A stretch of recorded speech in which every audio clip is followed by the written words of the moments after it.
This is not a test. Stay calm in an orderly fashion. Make your way to the lifeboats.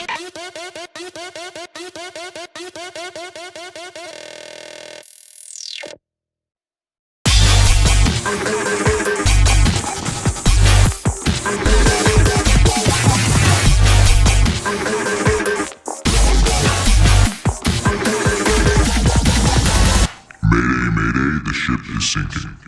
Hey, welcome everybody to our Monday podcast. This is the education or science education podcast towards the substance use disorder field. Today, we are talking a little bit about the stages of change and all those things. So today we're going to be talking about pre-contemplation, contemplation, and preparation. Next week is going to be our second part, which will be action, maintenance, and relapse. Yeah. So with that being said, let's jump into it. So pre-contemplation, man, what do you think about that? I think it's very prominent in this field. Well, let's first start off with what is pre-contemplation? Yeah. So pre-contemplation is basically going to be somebody who comes in, who clearly has some addiction problems, who has some problems going on in their life that are due to a substance abuse disorder, but do not have a realization that the problems are because of a substance use disorder. It's not that they're not aware that the problems are there and prominent in their life.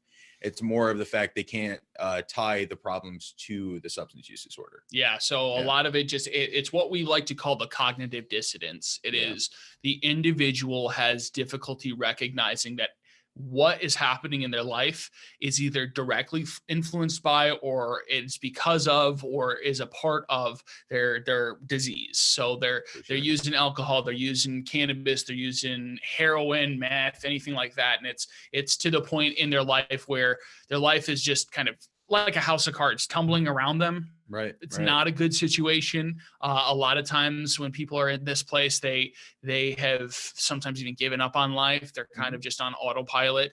They wake up in the morning. The first thing that they do is like, how do I get my drug? What do I need to do? What do I need to steal? And they have usually a schedule, right? It's like, wake up. What do I need to steal? Who do I need to talk to? How do I need to go about this? Then who do I need to call to get the stuff? And then the next thing is using the stuff into oblivion or into the point where they go to sleep unless they didn't get as high as they wanted to. Then they're going to go try to find it again. And if they did get as high as they wanted to, they're going to go sleep. Then they're going to wake up and they're going to do it all over again. Right. And then we have the other side of it that would be wake up and then you got to drink that little bit of alcohol to be able to contain yourself, to get yourself not shaky, get rid of those detox symptoms, go to work, and go on your lunch break, maybe drink again, get off work, drink again, and drink through the day, or maybe not even go to work. It's a sticky situation, man. It's a cycle for sure. It is the cycle. Absolutely. But oftentimes people who are in pre-contemplation, first and foremost, they don't even know that they're in pre-contemplation. Now, that's not to say that, and there's some reasons for that. First being, well, they may not even know the concept of pre-contemplation. They may not know the stages of change. More than likely, that's the case. That's probably pretty likely. That is probably pretty likely, right? But the second thing is they oftentimes have not seen the disease of addiction. They have not seen that what's happening to them is really what is causing or is what is stranding from all of their life, or for stranding out through the difficulties in the rest of their life, I should say. So when they're at that point, one of the things that they have to do first is what? Realize, it's kind of like it's in the first step of both the 12 steps, or all the 12 steps out there. You have to realize that there's a problem, right? You have to realize that you're powerless, and you have to realize that you're or your life is unmanageable.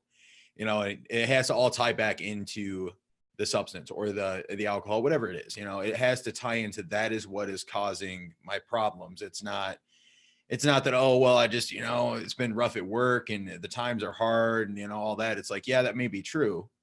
But the fact that you didn't go to work because you were too drunk is why you don't have a job now. You know what I'm saying? There's got to be some sort of click that happens there. Yeah. And for those of you who are listening to this podcast, if you're students or if you're teachers or something like that, the reality is you can intellectualize this to death. You can think they're using because of the neural chemistry and what is happening and because their frontal lobes aren't developed and this. And it's like, yeah, those things are absolutely true. Very and I'm not arguing that. And I don't think I'm not going to speak for Hunter, but I don't think you're arguing that either. No. Right.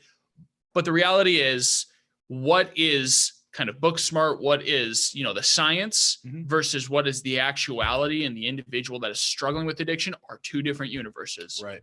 right? The second thing is if you're listening to this and you are somebody that's struggling with addiction right now, or you have somebody in your family that's struggling with addiction right now, the best thing that you can do is take a step out of yourself for a second. I know that might be difficult. It's very difficult to become self-aware of oneself. We call it the living mirror. We call it holding that mirror up to yourself and not just looking at your reflection, but looking at the reflection of your inner you and saying, who am I? What is going on here? What is my life? If I were to write it down on paper, what would I say about my life? And by doing that and creating what we call the pros and cons list, you can start to see something happen, which is maybe my use or maybe your loved one's use is directly related not only to what is happening in their life, but to past traumas, to things that they've had to deal with throughout history, throughout their own life. And by doing that, they start to recognize in themselves, at least, hey, there's something to be said about this here. I am using this because I'm covering up a feeling. I'm using this because I don't like where my life is. Because that's what we say, right? We always say that relapse, and we'll talk about a little bit more about this next week, but we always say that relapse or continued addiction only happens really because of two things. Unmet potential and unpacked trauma. Now, what is unmet potential? Unmet potential. So when somebody gets into recovery, obviously they need to start doing things with their life. They need to set goals. They need to strive to meet goals because quite frankly, you just ripped a huge part of your life away, right? So at least for me, when I was getting high, I was hanging out with people who got high. I was finding drugs. I was finding ways to get more drugs. So that was my life, right? I took that away and I had to meet my potential somehow. I just had to start replacing that with something else and start having goals and things to strive for in life. So I wasn't just sitting there like with nothing to do. Absolutely. Yeah. So unmet potential is really, if you don't have what we call the stake in the ground. Now, can you describe what the stake in the ground is for our listeners? How about you go ahead and describe that? I'm not familiar with that terminology. Well, stake in the ground is oftentimes when we talk about the goal that is in front of us. So when we talk about driving a stake in the ground, what do? You drive a stake in the ground and that say like a year from now, 2 years from now, 3 months from now, a week from now, gosh, just get something so far in front of you that it isn't something that necessarily you can complete today. Now it's important that maybe you do have goals that will drive you that complete today. But if you drive something, let's say a year from now, and you say a year from now, I want to have my GED. A year from now, I want to be going back to college. A year from now, I want to have a house. I want to get my kids back. I want to go and get my driver's license back, whatever it might be. Right. By doing that, you actually are going to be creating a process of order in your life. For sure. You know, we talk about a lot of different psychologists and things like that. We refer to a lot of people to say, hey, go read a book that talks about responsibility to our classes that we teach. And the reason we say that is, when you create that stake in the ground mentality of I have something a week from now, a month from now, a year from now, whatever it might be, your life becomes ordered around that event. You start to look at things saying, does this goal, does what I want to do today, does what I need to accomplish this week align with what I want to have achieved in a year? And if no, then why am I doing it? Is it necessary? Because you might be doing it because it's necessary. And a lot of times if it's necessary, it probably does align with that thing a year from now. You just don't realize it. Because if my goal is to go back to college, right, and I don't have a house or I'm not living anywhere, I'm living under a bridge under the street, then me saying, well, I want to go back to college, but man, I got to go get my house first, or I got to go get on Section 8, or I got to go get something happening here. Guess what? That does align with that future goal. It just doesn't align with it in a very immediate way. But it is something that's like, well, you're not going to be able to go to college if you have to worry about where you're sleeping tonight. Right. Absolutely. So the second thing that we talk about from unfulfilled potential is unpacked trauma. What does that mean? It's exactly what it sounds like, that unpacked trauma. So there's a reason. I mean, most people I think would agree there is a reason that use typically starts. A lot of it has to do with trauma, whether that be trauma with a long period of time or a traumatic event sometime that happened all at once, or maybe it could have been a slew of different things, but not unpacking what originally led the individual to use. Because if we're still holding on to that, if that's still there, if that's still prominent in our life, if it made us use before, chances are it's going to make us use again. Absolutely. So what should we say to somebody, let's say that's a student and that's learning about substance use disorder? What should they know about unpacked trauma in an individual? Listen to people smarter than us. Yes. About it. Yeah. I mean, that, but no, that, you know, that's, you may be joking about that, but that's exactly right. Yeah. So listen to people, listen to what the individual that you're helping is saying to you. Mm-hmm. Do not intellectualize the conversation so much to the point where you're just thinking about what you're going to say next while the individual is speaking to you. For sure. We teach this to our recoveries that we're coaching. We teach this to our recovery coaches. We teach this all over the place. Mm-hmm. And it's just a part of motivational interviewing. Mm-hmm. Like, you know how you like to be talked to. At the end of the day, how does it feel if somebody is talking to you and it's clear that they're not listening to you? For sure. Right? Like you're doing now. Yeah, No. exactly. Yeah. No, but it doesn't feel good. Right. Yeah. I mean, it feels like you're talking to nobody, right? I mean, I've seen it happen with clients that I've worked with because I've been having something else going on in my life and I decided not to check that in my early days of the PRC. And you can see that shutdown happen. Absolutely. You know? Someone's like telling you about their life story and all of a sudden you're just kind of like, yeah, oh yeah, no. And you're making notes, but then it's like, what you should have picked up on is the fact they're telling you that they just had a traumatic event happen in their life and that they're really struggling with it. And at that point you should have been like, you know what, let's line you up with some therapy. But at least me, it's like, oh, I wasn't listening enough, you know? Mm-hmm. And to those who, to loved ones who, or to people who have loved ones who are struggling with addiction, this is where your bread and butter is going to be. Because guess what? If somebody is using and you get into the mentality of, I don't know why they're using, they have a good life, you've already started 10 miles behind the starting line. Like you're not going to get anywhere. Right. Because when you believe in your head of like, why are they using? There's no justification to use, don't they know how much don't they know? It may have very little to nothing to do with you. Yeah, it's different to every single person. It's different for every single person. You don't know. Maybe something happened to them when you weren't in the picture. Right. Maybe something happened to them while you were in the picture, but it was something that they've never spoken about. Mm-hmm. So those of you who are struggling with addiction, it is important that you recognize that where does your use strand from? And that's important. And I will say that usually will come up. Not in pre-contemplation, obviously. That comes up usually further into recovery. As you look back, you'll start to, at least this is what I've seen in my recovery and with my clients and people that I've walked recovery paths with. And it's mostly comes up later on in life where it's like, man, I'm kind of starting to see that these things that I used to feel or this thing that happened to me back when I was a kid is what led me to want to use substances. Absolutely. So let's talk a little bit about rock bottom. What is rock bottom? Rock bottom is rock bottom. So it's, I mean, you go and you go and you go, and then all of a sudden everything is just crazy. Everything is not good. Life is a mess. You are a walking ball of chaos incarnate. There we go. That's pretty good explanation. I like that. Yeah. You have opened Pandora's box and you have drunken deeply of its filling. Like it is not good. You were in you were in Jumanji. This won't go well. Right. And not the new Jumanji, the one with Robin Williams. The original Jumanji. The original scary Jumanji. Yeah, that's where you're at. So yeah, when you have somebody that has hit rock bottom, what we want to really say before we get into this little part here is that if you're in addiction, you don't have to hit rock bottom to find recovery. Don't have to. It is a common misnomer. It is common that people think, well,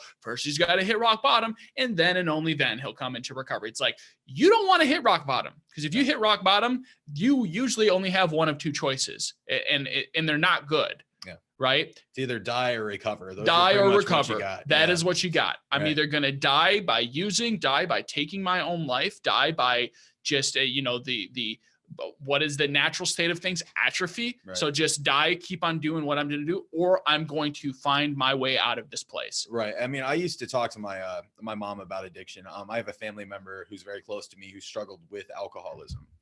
And obviously I struggle with addiction myself, but we were talking about this individual struggle with alcoholism when we were having this conversation. And she went to, it's an Al-Anon meeting. So their premise is that you need to let the person hit rock bottom. That's one of the things that they believe. You got to cut yourself out.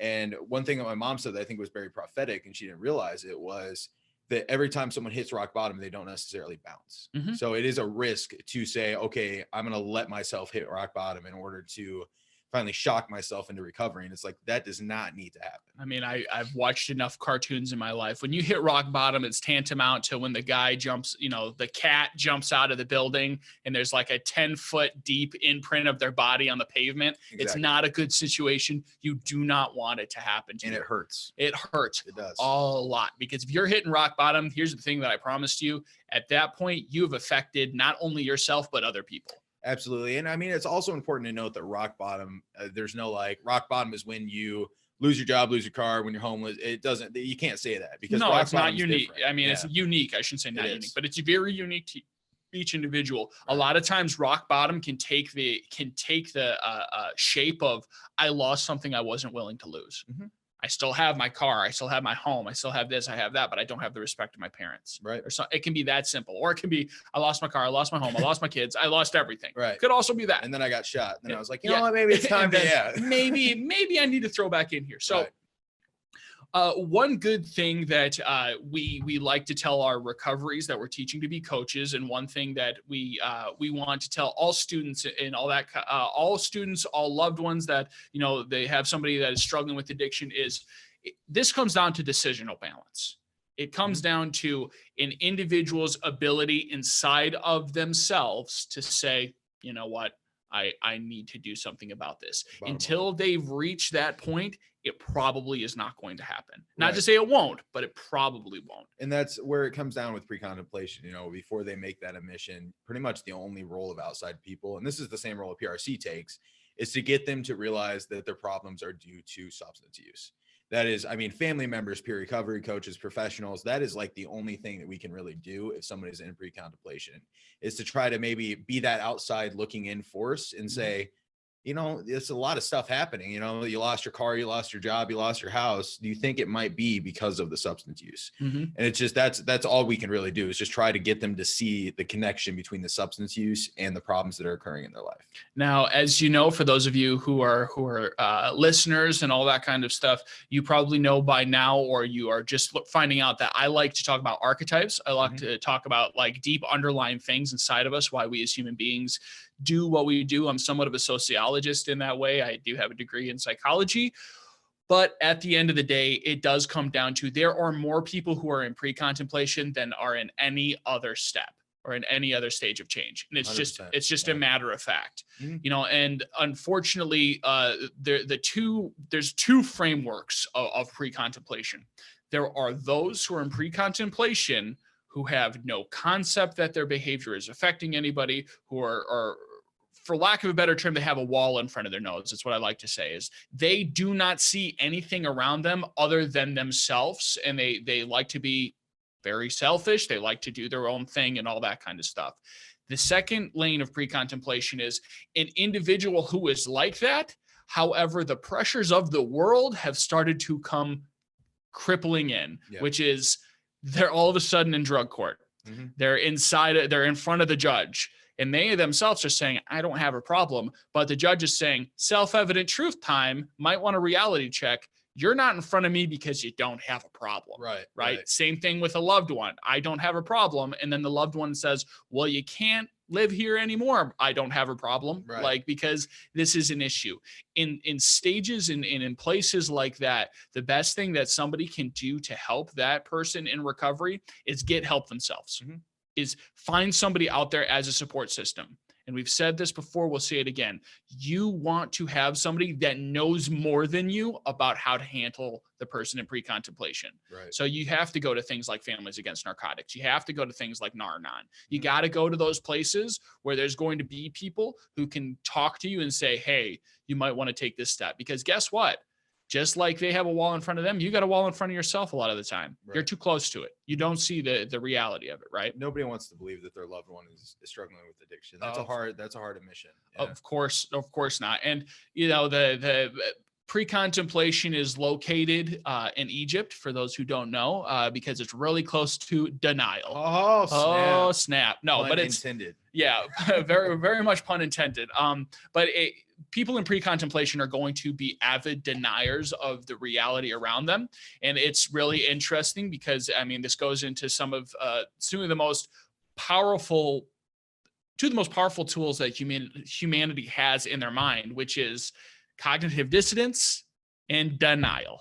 What is cognitive dissonance? So cognitive dissonance is going to be, this is what I'm going to do. In my brain, I intellectualize that. I'm going to wake up. I'm going to eat a nice bowl of oatmeal and a couple of eggs so I can get my protein. And then I'm going to go to the gym for the first time in 3 years. And I'm going to go lift and I'm going to get really big. And then I'm going to eat right for the rest of the day. And then what happens? I wake up the next morning at 12 in the afternoon and I go and eat Lucky Charms, go to Starbucks, get a couple of frappe, maybe one frappe, but you get a frappuccino, you eat like garbage the rest of the day. And then you get towards that 5 o'clock in the afternoon, man, I feel like crap. I was supposed to go to the gym.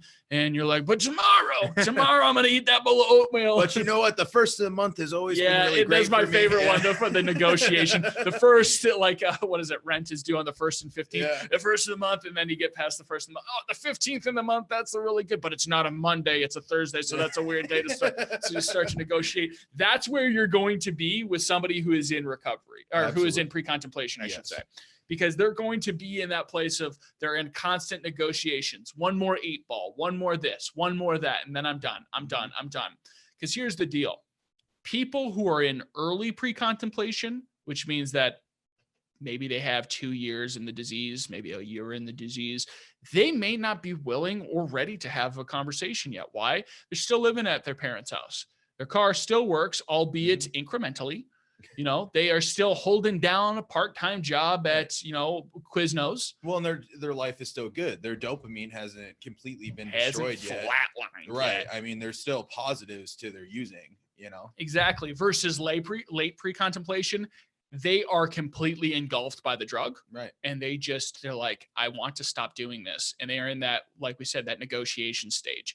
Just a couple more and I'm going to do this. Or my favorite one, because we've seen this a million times, right? Which is I'm going to treatment on Sunday. So today's Friday. So I have until Sunday to drink the last bit of alcohol, last bit of alcohol that is in my house. So because it's my last hurrah, which is first and foremost, if you're listening to, don't do that. No, that is not a good idea. No. Make a plan with your provider, make a plan with whoever got you into treatment, make a plan with the treatment center, whatever it might be. Go to meetings. If you have to not be at your house so that you don't have, access to the liquor cabinet, then don't. Figure out something. Where there is a will, there is a way. And I don't care if your will is, I'm going to sleep on a park bench. Don't do that in winter. But if your will is, I'm going to sleep on a park bench so I don't go home, so I don't have access to the liquor cabinet, then more power to you. Yeah. I mean, keep it going. So let's switch gears a little bit. Let's go from pre-contemplation now to contemplation. So what do we think about that? So contemplation is the stage after pre-contemplation. So that is going to be pretty much when someone realizes that there is a problem. So they got out of pre-contemplation, right? They said, okay, maybe these problems in my life are due to my substance use. Maybe they're due to my drinking. And there's a thought of change there. There's a thought of something has to change because this isn't working for me. Sure. That's pretty much, I'd say, the beginning phases of it. Yeah. So contemplation, oftentimes, I mean, it's right in the name. It's contemplative, I should say. There you go. It is I know, right? I had an interview before this, so I'm firing on like 3 cylinders right now. But it is the ability to really start to see the cognitive dissonance, right, and really start to see things like I need to change. That something needs to happen. And this is a beautiful place to work with somebody at. This is my favorite place to work with people, because you finally have hit reality with somebody. When I worked in the hospital, I worked a lot with pre-contemplation. I also worked a lot with contemplation, and some with preparation, and not a whole lot, but usually it was with contemplation that I would get. And those are the best people to work with because they've just had a click. Like maybe they OD'd and died, and they got brought back. Maybe they, which happens a lot more than you think it does. It does. Yeah. And no one's really happy after that point, but we finally see this click happen, and then all of a sudden it's like they're starting to line things up. And the cool thing about this too, and we'll talk about this, is contemplation usually leads right into preparation. Yes, it's usually a snap sort of thing. Yes, and what we will say along that line is, in contemplation, you may still be using. I mean, you more than likely are. I mean, seldom have we seen somebody that went from pre-contemplation and then was struck by a falling meteor, woke up and was like, Never again shall Except I. for Dave, man. He's still not all right from that meteor. Yeah, except for Dave. Dave, No. man. But no, it does come down to somebody may still be using here. And this is what we'll have to say to students or parents. Or if somebody is in contemplation, it means that they still may be using, but they're seeing that their use is a problem. And that's a good thing. That's very big. I mean, that should be something that should encourage people who are struggling with a loved one, or students who are working as a case manager in the field. If somebody walks into your office and for the last 2 weeks, 3 weeks, a month, they've been in a place where like, nah, man, I don't see a problem with that. Yeah, whatever. And then all of a sudden, hopefully nothing horrific happens to them, but reality came crashing in somehow. And they're able to tell you like, all right, this is a problem. I don't know what to do about it. I'm still using the same amount, but my wife left me. Right. She don't want me to see the kids anymore, or I lost my job and I don't know how I'm gonna pay rent this month. Whatever it might be, that if we're at that stage, that's actually a good thing. Now, it may not be a good thing, the things that are happening to you. May not feel like a good thing. No, right. May not be a good thing at all. Right. But at least it's like, okay, we got some tread. We're working towards something now. There's something that can help you, or there's something that we can have a conversation about. Because if you persist to come in here and I don't want to do anything, that's like, well, then what are we doing here? But if you're at least coming in here and saying, I know there's a problem, I don't know what to do about it, but I'm open to suggestions. Right. It's like, okay, let's make it happen. They might not even be open to suggestions, but at least they realize they have a problem. Absolutely. And that. Something important to note, like pre-contemplation or contemplation, like Christian is saying, can go on for quite a while. I was in contemplation for about 6 months before I got into recovery, because all of a sudden my lights flipped on. I'm like, hey man, I'm stealing from my family to try to get high. I don't really have a place to live. I'm bouncing place to place. All my old friends really don't like me, and all my new friends kind of suck, and all these things started becoming a realization to me, so-called like kind of epiphany of how terrible my life was happened all of a sudden. But from that point on, I'm like, I really don't want to get high. I really don't want to use anymore. And that went on for quite a while. It didn't stop me from getting high. Yeah. And I try to get a job, or I try to do something different, or maybe I try talking to someone about addiction a little bit. And like, maybe I try moving back in with my grandparents or parents or something because it's a safe environment. But I stayed in contemplation for a long time. I kept going back out. I kept using, and I kept knowing, and it kept hurting more and more. And honestly, that is not the worst thing that ever happened in my recovery. That was something that led me into being the sober, recovered person I am today. Yeah. I mean, and as to I guess use a proverb of sorts, it's like, or a parable of sorts. It's, it's a lot better for you if you can see the knife that stabbed you versus knowing that you were stabbed and not knowing where. Yeah. Like that at the end of the day, that's really what it comes down to. That's what we're talking about with contemplation, is like you woke up one morning and all the things may still be the same completely. Your life may not be on the track that you wanted it to. And once again, it doesn't have to be to an extreme of, you're living under a bridge, nobody talks to you, you don't have any friends or family. It might just be like, I lost my job yesterday or whatever it might be. But you're at a point now of saying, okay, something needs to change. I don't know what. So what should someone do if they get to that contemplation stage? What should they go and do? Start making a plan. I mean, honestly, like if you've came to the point of realizing that there's a problem, that whatever it is not okay and it needs to change, the next logical solution is going to be to make a plan to overcome that problem. We need to set a goal. So if the substance use is the problem, okay, what do I need to do in order to stay sober? What's reasonable for me? What can I do? And then walk that out and get rid of the excuses. Cause that is what keeps people in contemplation the longest. I've seen it happen in my own recovery is, oh, well, my girlfriend, oh, well, my kids, oh my gosh. Yeah. All the time. My job, it doesn't matter. It's like, and I'm just going to be completely honest. If you are out there getting high, you are doing a lot more damage than you are good in those relationships. And I'm sorry, but that's the fact. Facts. So you got to get rid of those excuses, because they're just justifications. They're justifications to continue to do the behaviors that are causing you the problems right now. And they may not seem like that. And that's cognitively not what's registering, because it's like, man, but I really do. It's that dissonance we were talking about. I really do love my girlfriend. I really do want to be here for her, and she's going through a hard time.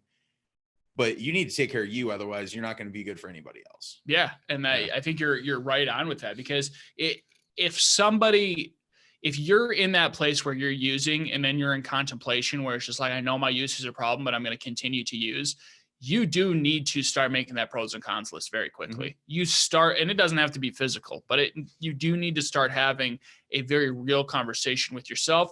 And if you are so bold, for those who might be struggling with addiction listening to this, start having that conversation with people around you whose opinions you respect. Yes. So very important to people you respect, not the dope man. But not the somebody you dope respect. man, not your friend that's like, yeah, you whatever, let's go get The high. echo chamber. Yeah. Yeah, no. Right. You need to talk to somebody who you respect. And here's the deal.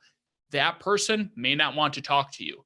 And you just need to have a like, here's the deal, Hunter. Mm-hmm. You know, I know that you don't want to have any conversations with me. I just have a question for you. Mm-hmm. And then you don't ever have to talk to me again. Do you see my use of heroin? Do you see my use of amphetamines? Do you see my use of alcohol as a direct problem in my life? And if so, why? Mm-hmm. If you are daring enough, for those who may be hearing this right now, who are struggling with addiction, if you're daring enough to do that, I promise you will get an answer back. If it's from somebody you respect, that will be one of like, yeah, this is a problem. Yeah. 100%. Yeah, and you need to do something about it. Now, that doesn't mean you should go and ask them for help, because at the end of the day, go seek help from a professional.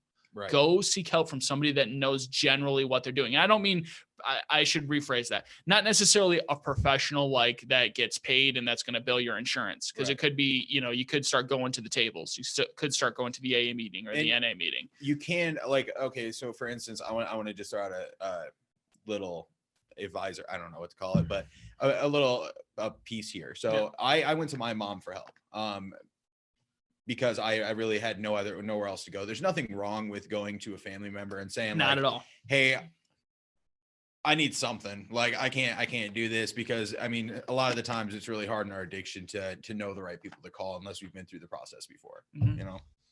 But with that, to give the banner to the banner, as if you will, is, make sure it's going to be difficult for those loved ones who are listening right now. It's very difficult to get to that place where someone is seeking and in need of help. It's a very fine line from that to enabling.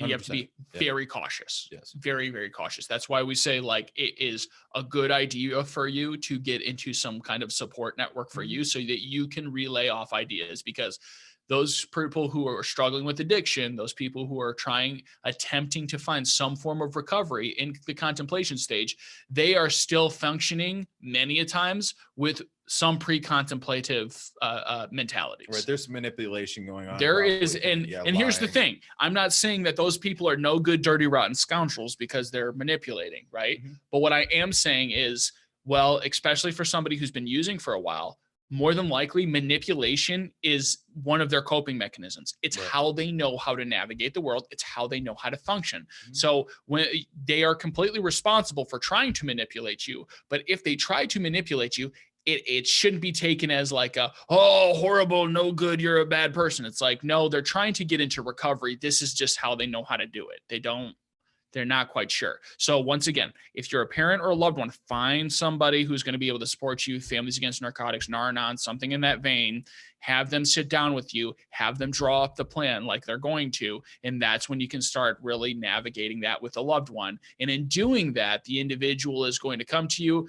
You're going to have a lot more answers than a lot more questions for them. And they're going to be able to find some form of recovery out of that. Right. I mean, and it did come down to a line, with my family. Like when I say I went to my mom for help, it was literally,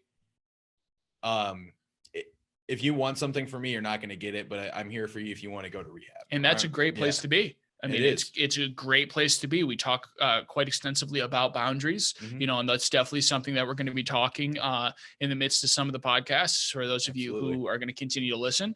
But yeah, boundaries are very, very important. There's something that it's like you draw them up and they keep you safe. They keep the recovery safe, and they keep all the people or all other parties safe around this, because you're dealing with chaos, not just the individual who is in chaos, but you are dealing with chaos. Right. You do not know what you do not know, and you certainly do not know the things that could come up.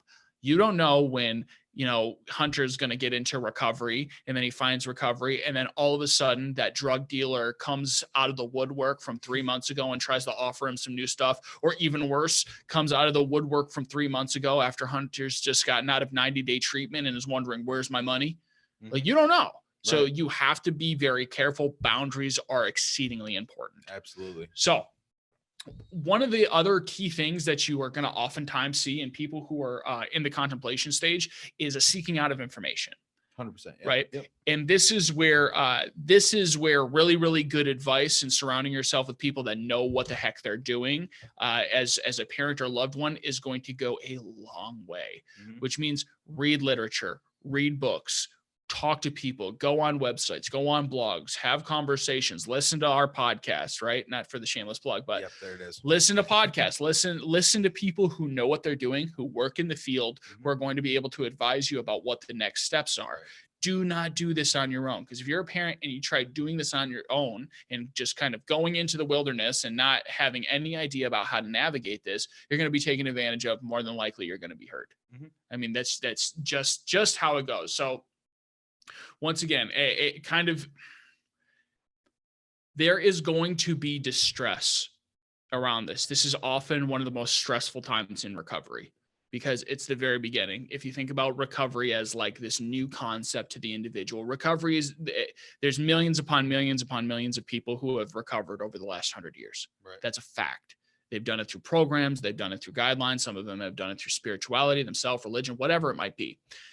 But an individual who is in early recovery, there's possibly no one more volatile in the recovery community. They don't know what they don't know. They're probably frightened. A lot of times there's going to be things that start coming up from their past that they weren't ready to take on. Those reasons why they're going to be using are slowly but surely going to seep out into the light, and you got to be ready for them. So what advice would you give either somebody who's trying to get into this field as a recovery coach or as a case manager or something? What advice would you give them about dealing with somebody in early recovery? Oh man, that's a rough one. Give them all the information that you can and help them as much as you can obviously within reason, like help them get the stuffs plugged in. What do you mean within reason? Within reason, obviously, like I'm not going to invite somebody like, oh, you're homeless. Okay. Come stay at my house tonight.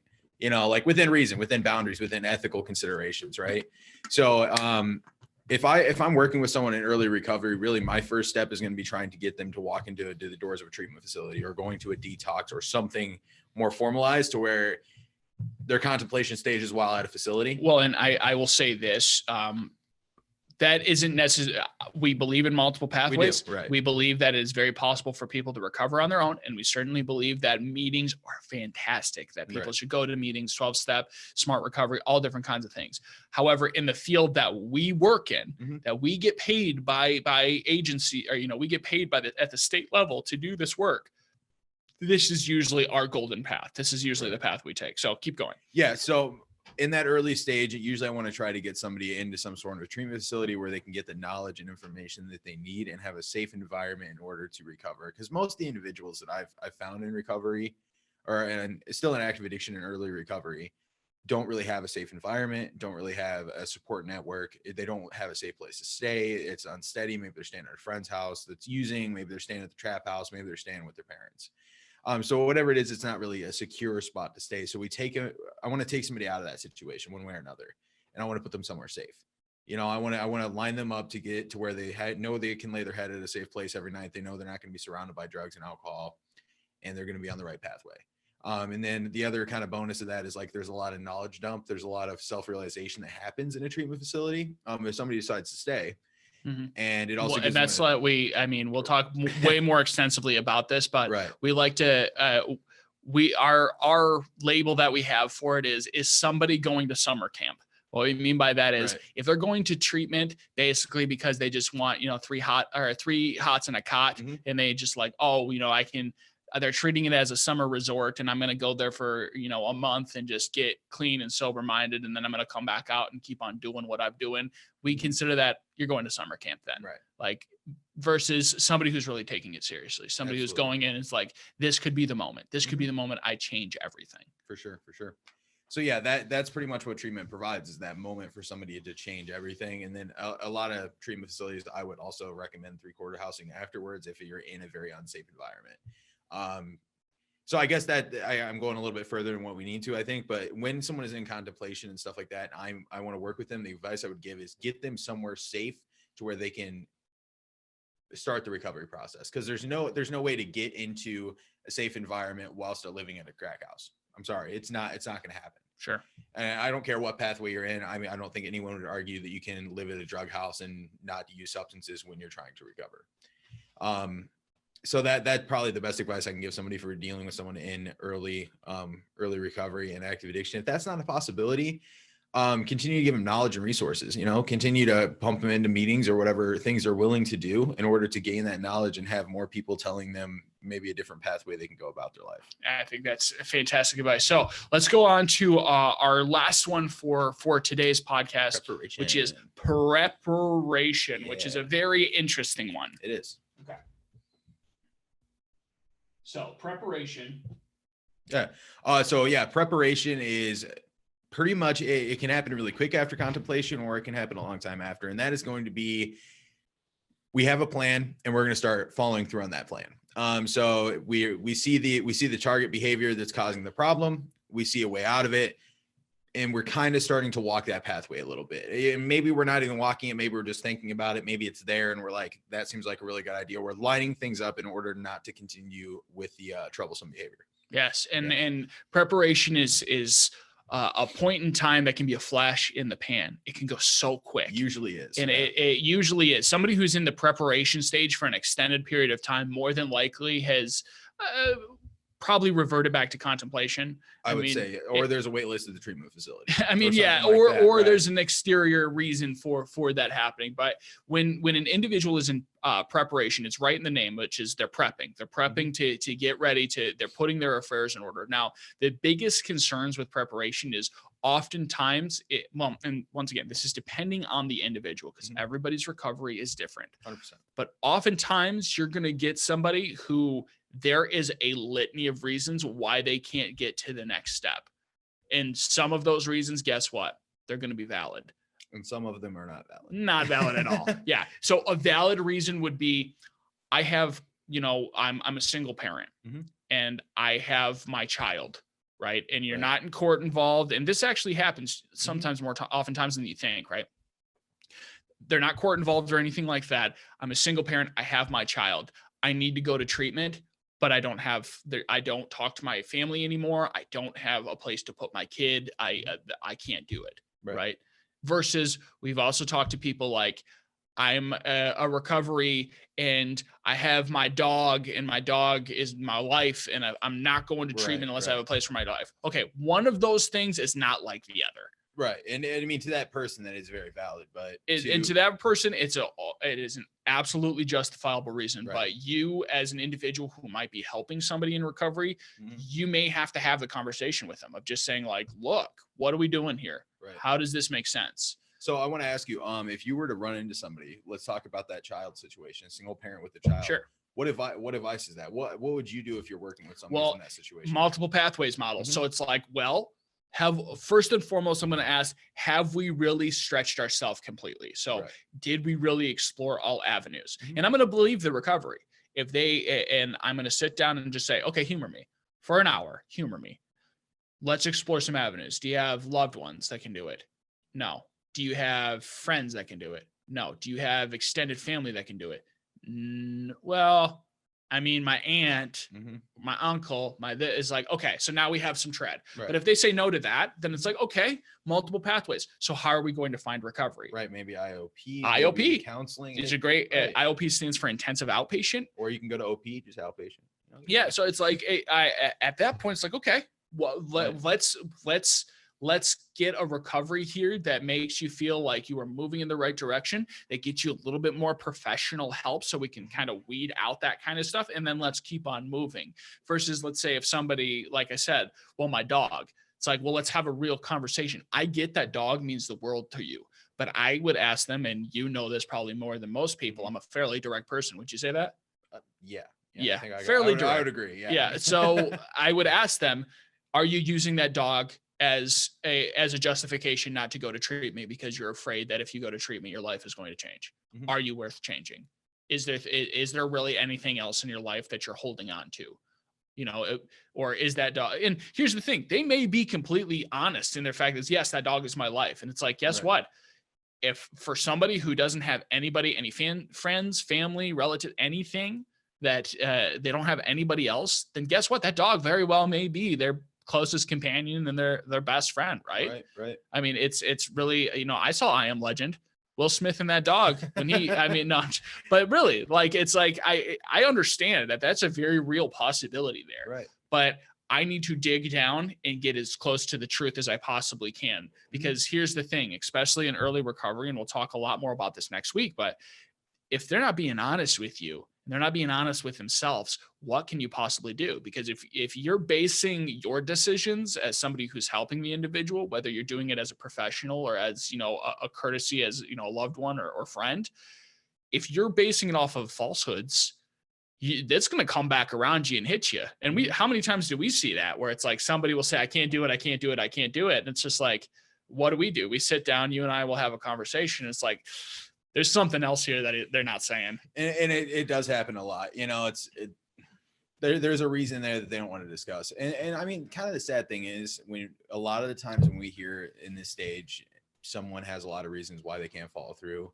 The reality is they're probably, if it's a valid reason, they're probably going to have to lose that thing before it they could get be. help. I mean, that will happen. And it does happen. Yeah, absolutely. It happens. It doesn't have to happen, but I would say I've seen that happen more times than I've seen people find other ways to get around whatever thing they're using in order not to go get help. And it's sad. It's very unfortunate. Very sad. And, sometimes we as professionals do have to have that conversation with them and like, look, it's clear that this is your barrier. This is the barrier. Now, one of the Jedi mind tricks, as we call it, and both of us have went through extensive trainings and extensive leadership trainings and like that. We call it the reserve conversation. And what a reserve conversation is, for those of you who are listening that are professionals or students, or they're looking to possibly get in the field, try this, because this is all you're wanting to do is to get them to budge or the okay. And all your best friends, your keywords are going to be, what if that wasn't a problem? That's all you're going to do. So, Hunter, if he came up to me and he said, I want to go to treatment, but, my kids and I got bills and I got this and I got this and I got this. And then one by one, we'd go down the list and we'd start to check things off, because I'm not removing anything. I'm not taking anything away from them, but I'm starting to say, okay, so what if your bills weren't a problem? What if taking care of your kids weren't a problem? What if your dog wasn't a problem? What if your house was a problem? The only thing that I want to get out of them is to get to a point where there's no more justifications to why they can't do something. And then they'll say, well, if all of those things weren't a problem, there's still a problem. No. Well, there's still a problem. There's right? still one there. Yeah. Whoa. But if all of those things weren't a problem, barring it's not something that the universe itself can't change, right? Like there's a terminal illness or something like that. If everything wasn't a problem, yes, I would do it. And then it's like, great, we have our goals. Right. How are these not going to become problems anymore? And when you say that to somebody, their face, they don't know what to do. Yeah. Deer in the headlights. Right. If you didn't see, Hunter's eyes just became big as saucers. Like what do I do now? Because now I've backed myself into a corner, and it's not meant to be a, I got you moment. Yeah. It's meant to be like, I'm helping you realize what you actually want. Epiphany moment. It is an epiphany moment. Yeah. Exactly.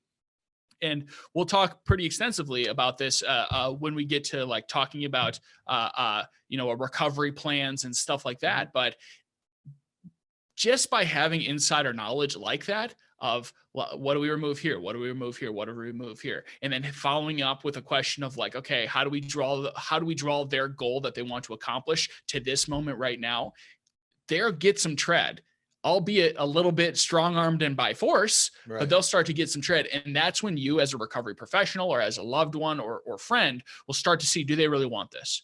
Because if you're making it so that the path is clear so that we can do this together, and they're not willing to do it, they're more than likely not. They're not in preparation. Right. And don't expect somebody to to walk it out perfectly and No, flawlessly. not at all. But as long as they're still, they may get knocked backwards in a figure of speech, obviously, but they may fall backwards in this path that they're walking, but they get right back up and they trudge back forward. Yes. You know, it's not a just constant decline or a constant stagnicity. There is a trying to move forward in recovery. Yes. And with this preparation stage, you always have to look at what is happening inside of the use. So once again, in preparation, they're probably still using, More right? likely, yeah. Yeah. I mean, they may decrease though. Mhm. They may have started regulating. They may have started taking things away. if it lasts that long, yeah. Yeah. And usually it is pretty quick, yeah. Now, what the behaviors that you want to watch out for though, is that if you perceive them, loved one, friend, professional, perceive them to be in the preparation stage, and they're saying things like, I'm going to go drink my entire liquor cabinet because I'm never going to drink again. And then by Monday, they're not in preparation. Right. That's not a good thing. That's not a good sign. It might have been in preparation for about 5 minutes. For about 5 whole minutes, they Right. might have been in preparation. And now we're back to contemplation because it is fluid. Yeah, that's what I was about to say. It comes back and forth. Usually someone will never slide back into pre-contemplation once they've slid into contemplation. That's probably the only one, because they've realized now that there is a problem. If somebody slides back into pre-contemplation, there's a world of questions that need to happen. Right. Like, how come this all of a sudden isn't a problem? Because they very well may have had what we call fabricated recovery, Mhm. which it happens. We've met people like this. For those of you who are in recovery, you've probably been exposed to and met people like this. Like if you've ever been sitting in a meeting, right? And you have somebody that they're just trying to say all the right things to check the boxes, but Right. for a fact that they were wherever last night. Mhm. Or they come up there and say that, I got 3 months of recovery and my life is completely fine now and great. That's what we call fabricated recovery. Basically, they are acting the part, and what they're saying is possibly very true, but the internal work hasn't been done. For sure. They don't believe what they're saying. Mhm. They're just walking it out because, the judge is looking at them. Or it feels right. Or it something, feels people kinda look at right. them the right And way, guess right? what? There's people who are in fabricated recovery that end up finding legitimate recovery. They Right. do the fake it till they make it mentality, Mhm. and it works. It It's does. different for different people. I've seen many of people that do that, where it's like, yeah. And they just kept on coming back and they stopped using, and they're like, yeah, whatever. And then Mhm. one day you just see it in their face. Their eyes are brighter. They're Something ready. clicks. Yeah. Something that revelation of recovery hits them, and it hits them hard. Right. So back to that original point about the fluidness of these stages. So it is very common to see pre-contemplation to contemplation back and forth. Absolutely. Or not preparation to contemplation. It will be fluid. Yeah. It slides back and forth 100%. And a lot of how you manage that as an exterior source, because it will be frustrating. Mhm. We promise that it It will be frustrating as a professional. It will be because you feel like we got some tread and now we're back at square one. Mhm. It will be frustrating as a loved one or friend, because you're like, we took 2 steps and now we're taking a step back. Guess what? It's a part of the process. It is. It's something. Do not be disheartened. Mhm. It's a part of the process. And that's where the human-sized net comes in. I mean, Yes. wait, what? The No. human-sized net, the trank darts, yes, all that stuff. and the muffle, so you can throw them back in there, throw them back in the Equinox, and drive them to treatment. I've heard of worse, right? No, but when somebody's in pre-contemplation and they get to contemplation, that is the big step. That's the light in the attic being turned on. But to contemplation or preparation, it will be a constant negotiation, because there's so many exterior factors that you as an individual helping that person may not see. And you as an individual that are in that place know, which, just as much as like, okay, I see that it's an issue and I need to get it under control. And then something else happens. I've seen dozens of times where it's like, especially it happens more oftentimes than not in the heroin use community, which is really unfortunate. Yeah. Or the opiate use community. They get to that place. I need help. I need to do something with my life. I need to stop doing this. I've been using for 2, 3, 20 years, whatever it might be. And they go into contemplation. Light is turned on in the attic. And now it's like, okay, in the attic, good Lord. But light is turned on in the attic, and they say, okay, I need help. I need to get it going. They get from contemplation to preparation. And then one of their friends ODs and dies. Mhm. And it's like, here we go again. Right. Because what do? they're like, I haven't learned the coping mechanisms. One or sometimes. two things might happen at that point. That's one that is obviously it's a trauma. So they go back, they revert back, Because and that can the happen coping mechanism is the use. any stage in recovery. That can happen, especially early recovery before those coping mechanisms are really cemented, or that might even repel them from addiction further. That might put them further into the recovery process. Could be. And we should be so fortunate, because has that happened? Oh yeah. That's happened many times. Yeah. Scares the living heck out of them. Fear is good sometimes. For sure. Fear is a powerful motivator. Fear can be one of the most powerful motivators that we have in recovery and in addiction. Yeah. I mean, it can drive somebody to get someplace. But Right. oftentimes when we hit that preparation stage, we have gotten to a point where that post in the ground is starting to form.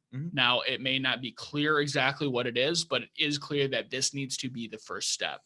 Absolutely. And that's usually in I keep saying pre-contemplation. In preparation, that is usually all that comes up is that first step. Yes. I mean, it's like, okay, I need to go to detox, or okay, I need to go to a meeting, or okay, I need to go to this place and sign up for IOP. It's not, I need to do this, and this. That's too much. Just what is that first? What do we need to do first thing? That's usually what happens in preparation. And in preparation, we often call it the ship in the fog, which is you are the ship in the fog at that point, as somebody who has been in addiction either for a short time or for a fairly extended period, 25 years of your life, something like that.